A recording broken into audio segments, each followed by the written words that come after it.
Bonjour à tous et bienvenue dans votre émission Un jour un patrimoine. Après l'éruption de la montagne Pelée en 1902, de nombreux Martiniquais ayant tout perdu ont dû se réfugier soit à Fort-de-France, soit dans les hauteurs. Il a donc fallu bâtir une église pour accueillir cette nouvelle population. Cette église était aussi le moyen de rendre hommage aux milliers de Martiniquais morts durant la Première Guerre mondiale. Voici l'église du Sacré-Cœur de Balata avec Nathalie Ruffin, architecte du patrimoine.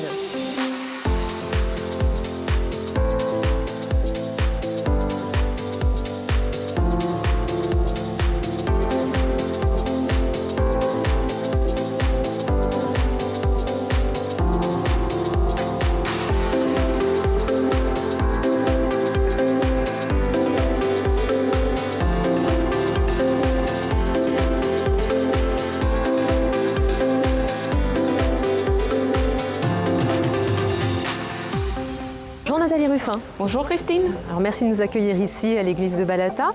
En quelle année la construction a-t-elle démarré? Alors plutôt qu'une année, on va parler de période de construction, de 1923 à 1925. Simplement parce que le chantier a duré 2 ans. Il y a aussi la considération de la période qui vient avant le chantier, qui consiste en phase d'études. Et donc cette période a démarré en 1920, année où les architectes ont remporté le concours. Donc les architectes Wulfleth et Verret, qui sont également les architectes de l'église de Sainte-Thérèse et de l'église d'Éters-Saint-Ville. Très bien. Alors ce qui attire l'œil, c'est la différence de matériaux, différence de couleurs, des toits variés, des toits en pyramide, en bâtière. C'est dû à quoi? C'est le style ou c'est la volonté des architectes? Alors, ce choix et cette impression procèdent de 2 sources à mon avis. La première, c'est la source d'inspiration du Sacré-Cœur de Montmartre, avec ses façades à étagement. Et puis, l'appropriation par les architectes de ce principe. En effet, comme vous le dites, on a un jeu de volume, un jeu de forme, un jeu d'aspect de matériaux et un jeu d'aspect de couleurs aussi.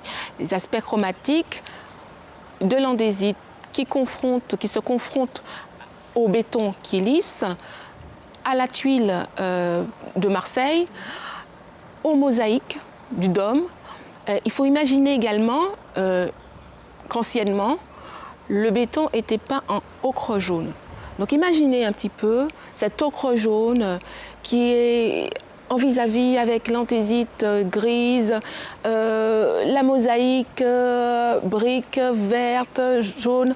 Donc une sorte d'explosion de couleurs et d'aspects de matériaux différents qui confèrent à l'église, à mon avis, un statut d'œuvre architecturale plastique. On a une œuvre d'art en ce sens-là, où il y a la réunion non seulement d'architectes, mais de plusieurs métiers d'art. Alors ce jeu de volume, on l'a à l'extérieur, mais on le retrouve à l'intérieur. L'étagement que vous voyez à l'extérieur se traduit par un jeu à la fois de volume, mais aussi d'ombre et de lumière. Là, on a une pierre, la pierre de fondation. Alors effectivement, il s'agit de la pierre qui a été posée le 2 mars 1923 et qui a donné le top départ. Ce geste a donné le top départ du chantier de construction. Alors c'est de l'andésite, c'est une pierre volcanique l'andésite. C'est une pierre volcanique et c'est une pierre locale. Donc nous, la volonté des architectes, même venant de l'Hexagone, déjà à l'époque, d'utiliser à la fois des techniques à l'époque avant-gardistes et d'y introduire un matériau local. Alors ça y est Nathalie, nous voilà au cœur de l'église de Balata et on retrouve, oui, comme à l'extérieur, ce jeu des volumes, différentes couleurs, différents matériaux.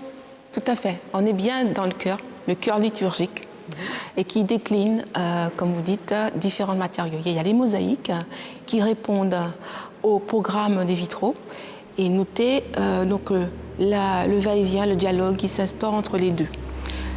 Il en va de même pour les vitraux et les mosaïques de la coupole, qui sont assez élaborées, la dédicace à la Martinique, la représentation des 4 évangélistes.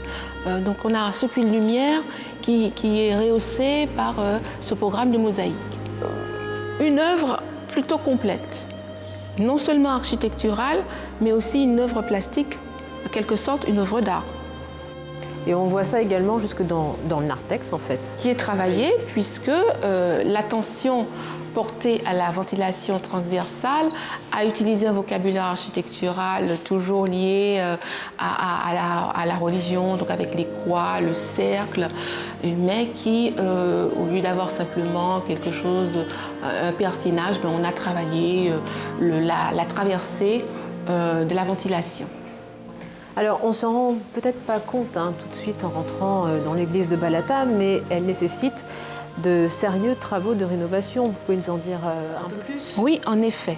Vous avez dû noter à l'église, réparties dans divers lieux, de larges taches d'humidité, des dépeints, des décollements de peinture, l'infiltration par le dessus, de l'eau, des eaux pluviales au fil des années, a fini par fragiliser la structure.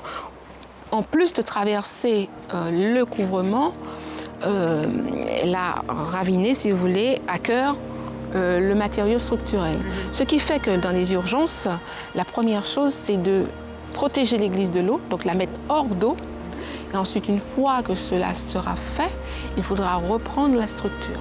Alors ici, vous allez voir, vous avez ce pan de narthex là, de la tribune d'orgue, là, qui correspond à la tribune d'orgue, qui est très ocre jaune.